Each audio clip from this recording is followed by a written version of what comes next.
नमस्कार दोस्तों, आपका हमारे चैनल लाइफ सक्सेस पर बहुत बहुत स्वागत है।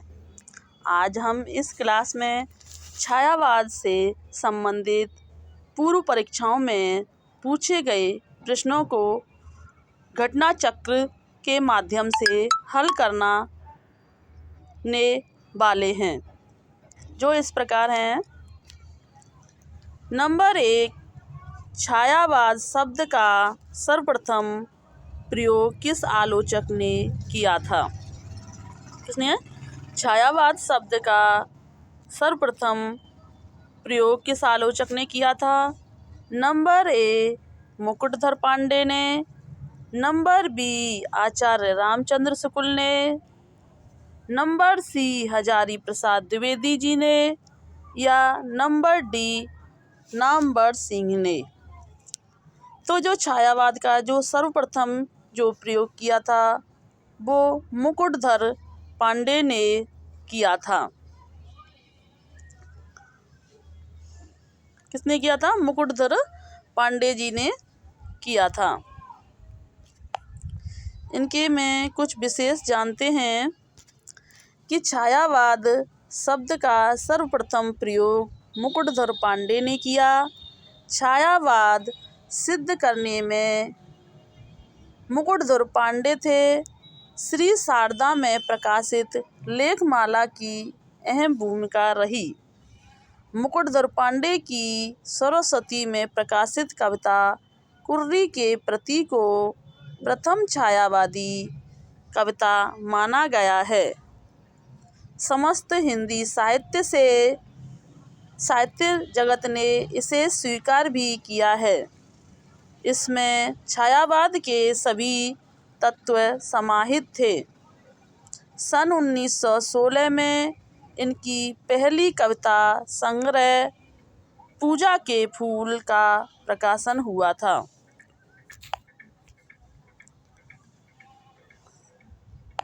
प्रश्न नंबर 2 है कि छायावाद शब्द का प्रयोग सर्वप्रथम सबसे पहले किया था। फिर से यह क्वेश्चन रिपीट हो गया है।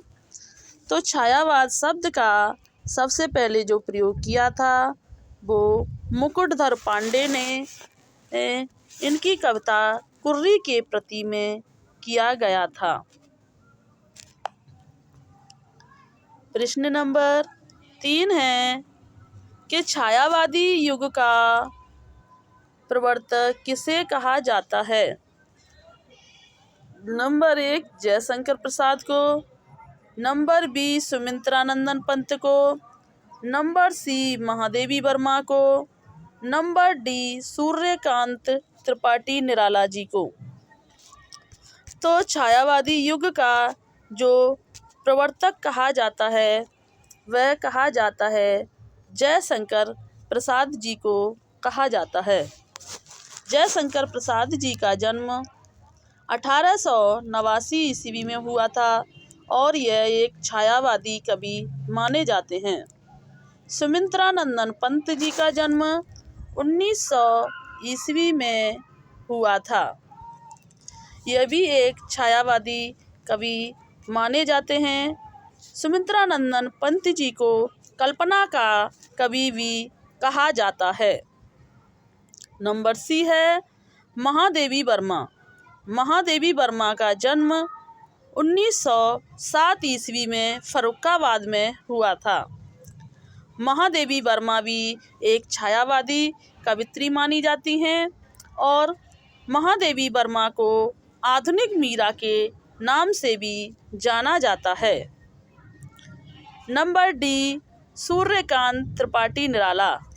सूर्यकांत त्रिपाठी निराला का जन्म 1897 ईस्वी में बंगाल में हुआ था। निराला जी को यह भी एक छायावादी कवि माने जाते हैं। निराला जी को आग और राग का कवि भी कहा जाता है। प्रश्न नंबर 4 है कि छायावाद की पहली रचना मानी जाती है। नंबर ए पल्लव को, नंबर बी लहर को, नंबर सी कामिनी को, नंबर डी झरना को। तो छायावाद की जो पहली रचना मानी जाती है वह मानी जाती है झरना को। झरना जो रचना है झरना का प्रकाशन काल जो है 1918 में रचित है। यह जयशंकर प्रसाद जी के द्वारा रचित रचना है और यह छायावाद की पहली रचना मानी जाती है। कितनी? 1918 में रचित है। लहर 1933 में रचित है।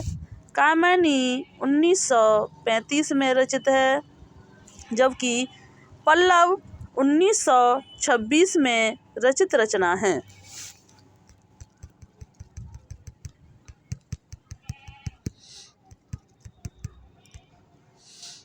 प्रश्न नंबर 5 है कि आधुनिक काल की किस काव्य धारा में रहस्यवाद की भावना पाई जाती है?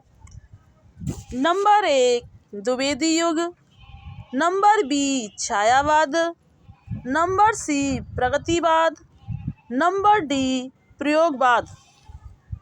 तो जो आधुनिक काल की किस काव्य धारा में रहस्य भावना पाई जाती है, तो जो रहस्य भावना पाई जाती है वो छायावाद में पाई जाती है।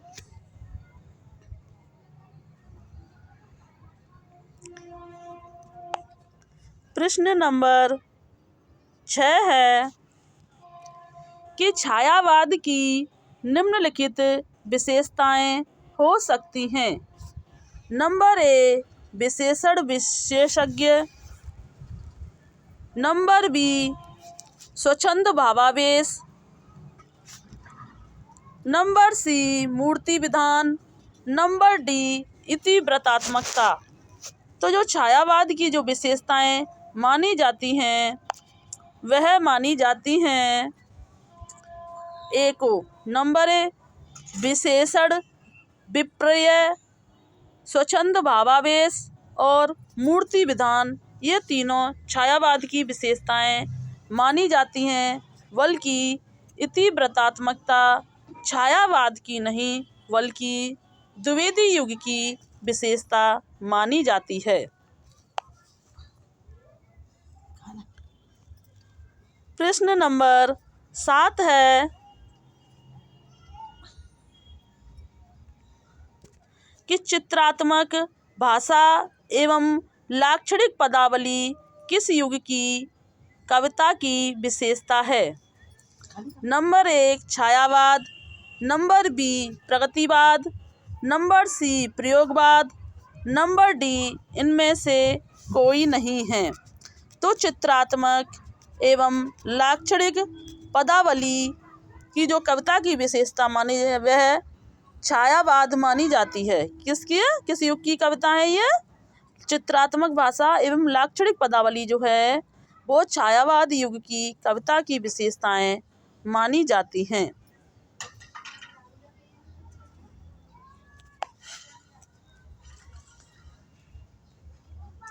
छायावादी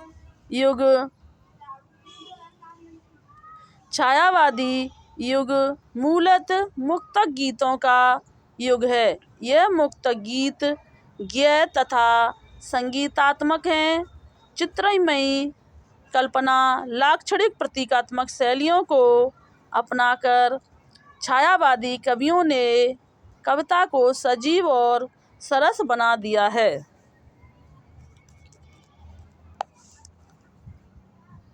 प्रश्न नंबर 8 है कि छायावाद में वक्रता का वैभव मिलता है। प्रसाद के काव्य में निम्नलिखित में से किस उत्कर्ष में मिलता है?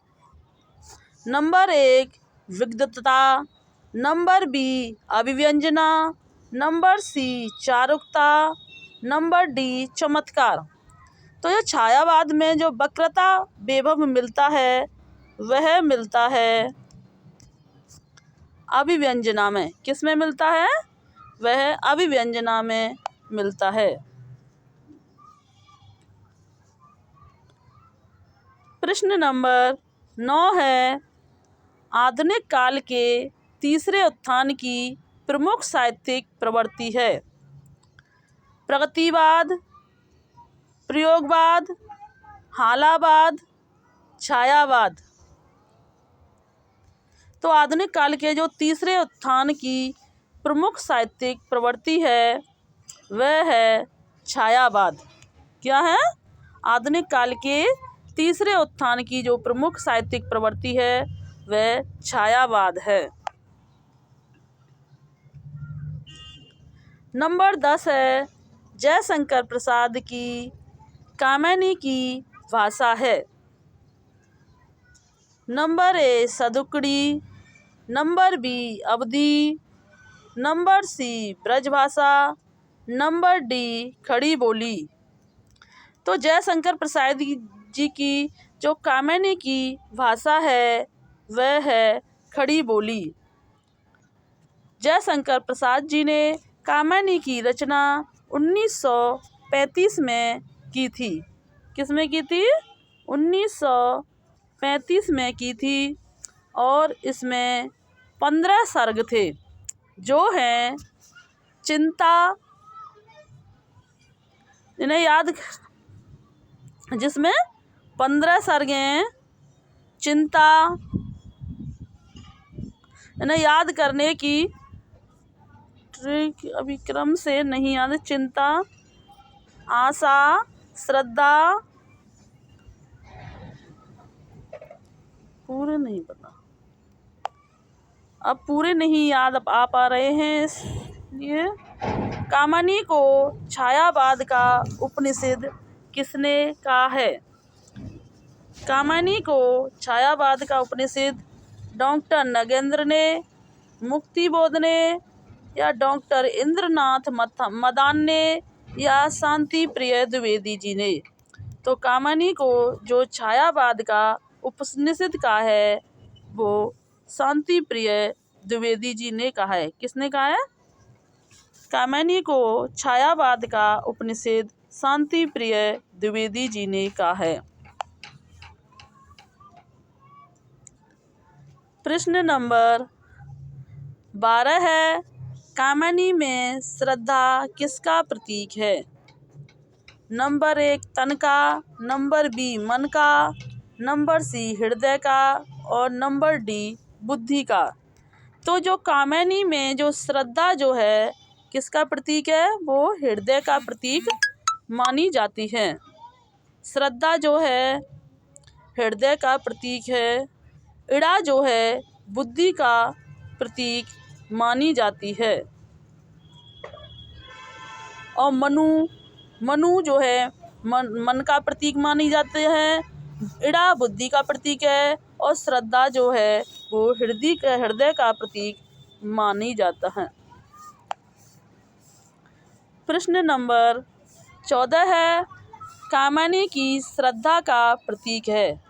तो कामिनी जो श्रद्धा है वो हृदय का प्रतीक मानी जाती है, जबकि मनु मन का प्रतीक है और इड़ा को बुद्धि का प्रतीक माना जाता है। इसकी स्थापना 1935 में की गई थी और इसमें 15 सर्ग थे। प्रश्न नंबर 14 है, जयशंकर प्रसाद की किस कृति को पहले ब्रजभाषा में तथा बाद में खड़ी बोली में रूपांतरित कर दिया गया था? नंबर ए प्रेम पथिक, नंबर बी कानन कुसुम, नंबर सी झरना, नंबर डी आंसू। तो पहले ब्रजभाषा में तथा बाद में जो खड़ी बोली में जो रूपांतरित की गई रचना थी वह थी प्रेम पथिक।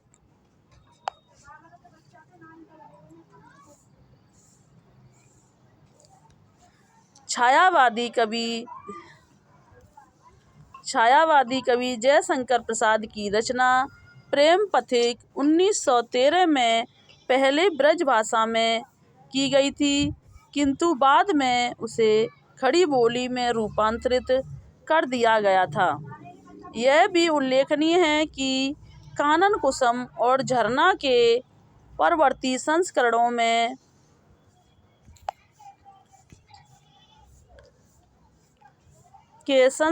में कुछ नई कविताओं का समावेश किया गया। आंसू में 64 छंद और जोड़ दिए गए।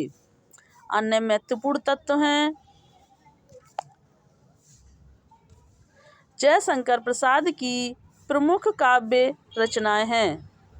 उर्वशी जो 1909 में रचित है, वनमिलन 1909 में, प्रेम राज्य 1909 में, अयोध्या का उद्धार 1910 में, सोखो उच्छ्वास 1910 में, बहुबहान 1911 में, कानन कुसुम 1913, करुणालय 1913, महाराणा का महत्व 1914, झरना 1918, आंसू 1925 और लहर 1933 और कामिनी 1935 में रचित है, जिसमें कि 15 सर्ग हैं।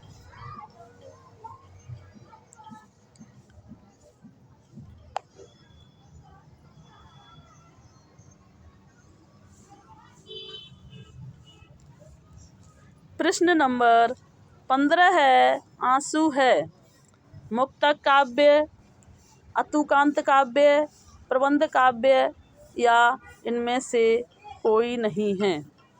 तो आंसू इनमें से कोई नहीं है, क्योंकि आंसू एक बृहद काव्य है। प्रश्न नंबर 16 है, जयशंकर प्रसाद की कृतियां किस विकल्प में हैं? नंबर ए नीरजा, शांतगीत, स्मृति की रेखाएं और पथ के साथी।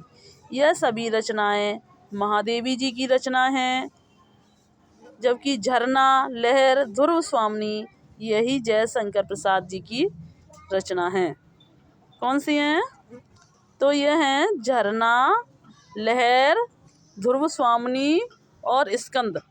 यह जयशंकर प्रसाद जी की कृतियां हैं। झरना 1918 में रचित है, लहर 1933 में है, ध्रुव स्वामिनी 1932 में है, स्कंद की रचना 1928 में की गई थी। प्रश्न नंबर 17 है कि निम्नलिखित में से किस कृति के लेखक जयशंकर प्रसाद नहीं हैं? Number A Kanan Kusum, number B Dhruv Swamini, number सी चारूचंद लेख और नंबर डी तितली। तो जयशंकर प्रसाद द्वारा जो रचित रचना नहीं है वह है चारूचंद लेख। चारूचंद लेख जो है वो हजारी प्रसाद द्विवेदी द्वारा रचित रचना है। प्रश्न नंबर 18 है कि इनमें से कौन सी कृति जयशंकर प्रसाद की नहीं है? Number A Kanan Kusum, number B Deepshikha, number C Jharna और नंबर डी कामिनी। तो जयशंकर प्रसाद की जो रचना नहीं है वो है दीपशिखा। दीपशिखा जो है वो महादेवी जी की रचना मानी जाती है।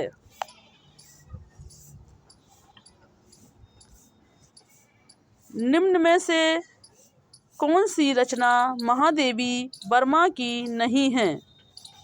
Number A Yama, number B Deepshikha, number C आंगन के पार द्वार, नंबर डी नीरजा। तो इनमें से महादेवी वर्मा की जो रचना नहीं है वह आंगन के पार द्वार नहीं है, क्योंकि यह अज्ञ जी की रचना मानी जाती है, जबकि यामा, दीपशिखा और नीरजा जो है वो महादेवी जी की रचना है।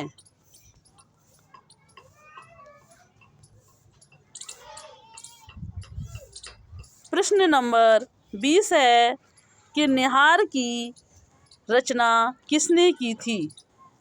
Number 1 Mahadevi Verma, number B Agyeya, number C Dinkar और नंबर डी पंत। तो निहार की जो रचना की थी वो महादेवी वर्मा ने 1930 में की थी। प्रश्न नंबर 21 है, महादेवी वर्मा का प्रथम काव्य संकलन है। महादेवी वर्मा का प्रथम काव्य संकलन है दीपशिखा, यामा, निहार और रश्मि।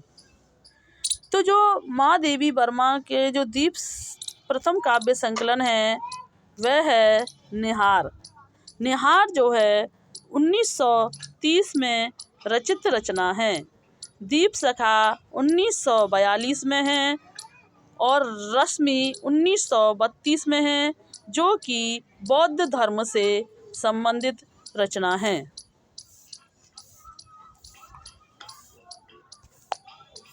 प्रश्न नंबर 22 है, सप्तपड़ा किसकी कृति है। Number A Nirala, number B Prasad, number C Mahadevi Verma, number D Pant. तो जो सप्तपड़ा है जो रचना है वो महादेवी वर्मा द्वारा रचित रचना है। प्रश्न नंबर 23 है, कौन सा कवि छायावादी नहीं है। Number A Nirala, number B Pant, number C Jayasi और नंबर डी प्रसाद और नंबर डी है जायसी। तो इनमें से जो छायावादी कवि नहीं है वो जायसी नहीं है। जायसी एक छायावादी कवि नहीं है, जबकि प्रसाद, पंत और निराला, महादेवी वर्मा यह छायावादी कवि माने जाते हैं। प्रश्न नंबर 24 है कि छायावाद के प्रमुख कवियों में किसमें गीतों की मधुर वेदना की मर्मर अभिव्यक्ति अधिक है। Number 1 Prasad, number B Pant, number D Mahadevi Verma और C Mahadevi Verma, number D Nirala. तो जो मधुर गीतों की वेदना जो अधिक है वह है महादेवी वर्मा की रचनाओं में है।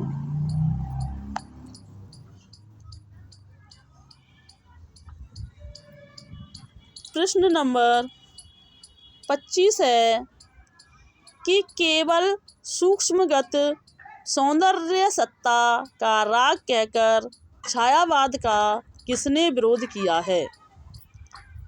Number 1 Acharya Ramchandra Shukla, number B Mahadevi Verma, number C Sumitranandan Pant और नंबर डी अज्ञ।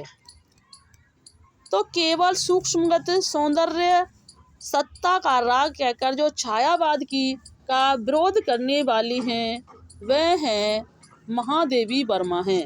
महादेवी वर्मा ने छायावाद को केवल सूक्ष्मगत सौंदर्य सत्ता का राग कहकर इसका विरोध किया है।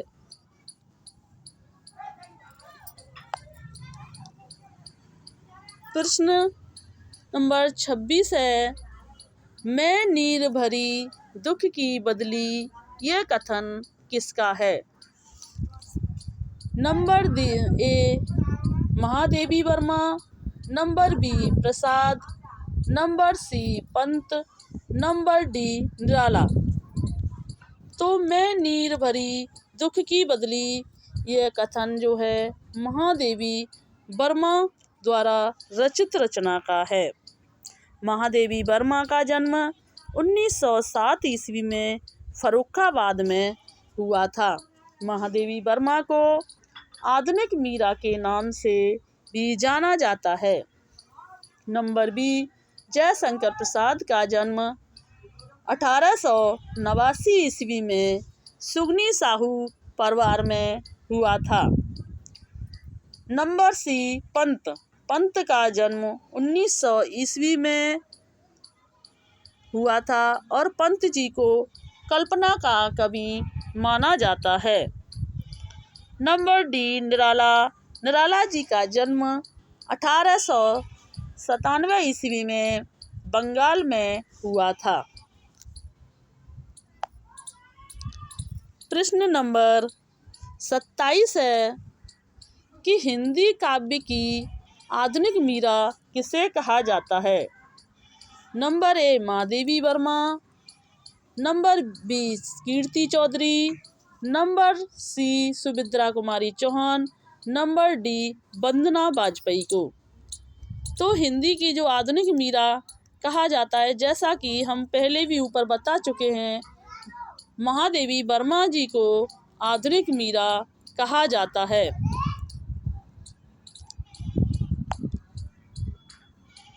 प्रश्न नंबर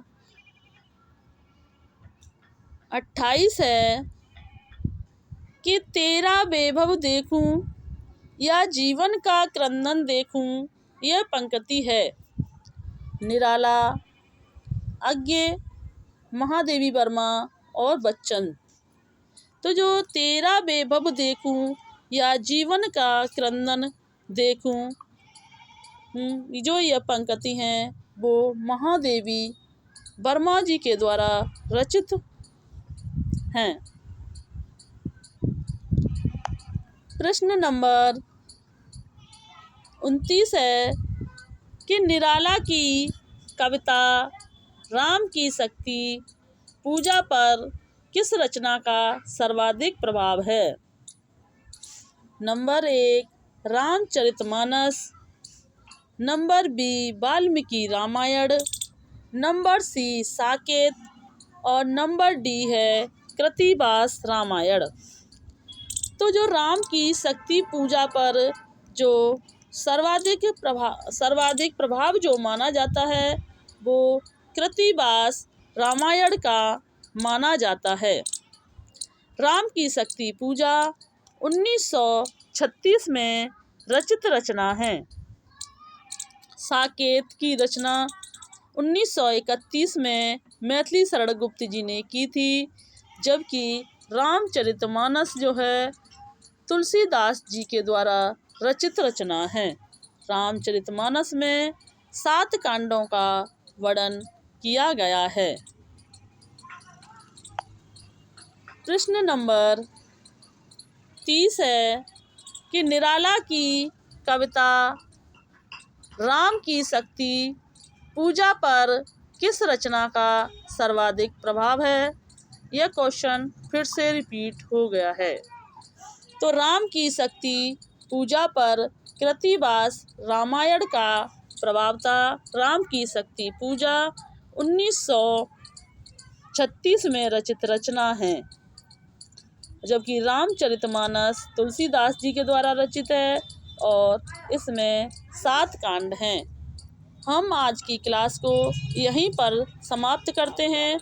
आपको हमारी क्लास अच्छी लगी हो तो इसे लाइक करें, सब्सक्राइब करें एंड शेयर करें। धन्यवाद।